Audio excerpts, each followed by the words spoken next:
I was concerned when I first heard about it, about the huge uncertainties that would be involved with applying such techniques at the global scale.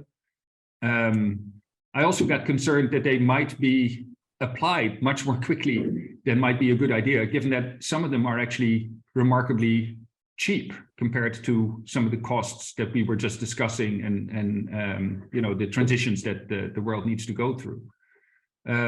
So I sensed a risk that these technologies would be developed and then applied hazardously too quickly without taking full account of all those risks. At the same time, over the past couple of years, I've seen that we're basically failing on the other fronts. And I think that leads to sort of two observations. The one is we really can't afford to see these new technologies as an easy way out. The risks are very high, and there's massive gaps in our knowledge. And to some extent, there are gaps in our knowledge, for instance, relating to the impacts of those new risks that we might create on the most vulnerable countries and people. To some extent, there are also more fundamental risks that also won't go away with doing more research, especially on those areas. They're related to the big uncertainties we've got in the climate system.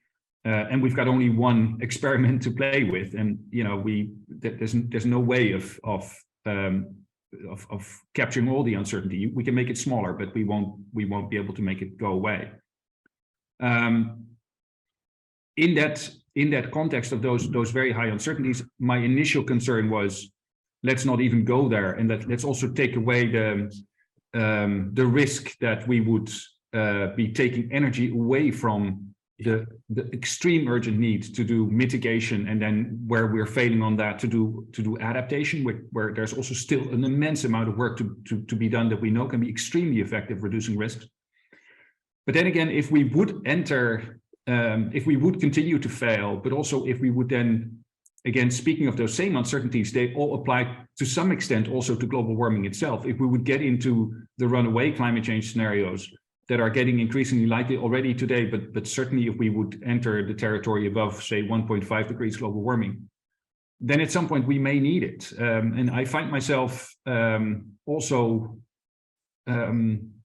seeing it very difficult to justify not to at least consider these options much more seriously and have the discussions about how we would govern them. And I think that is the main message, maybe, I think in line with the discussions that you've been organizing. We need to get our heads around how we then weigh those risks and how we get everyone with a stake in the decisions, the difficult decisions that would then need to be made at the table and with a proper voice.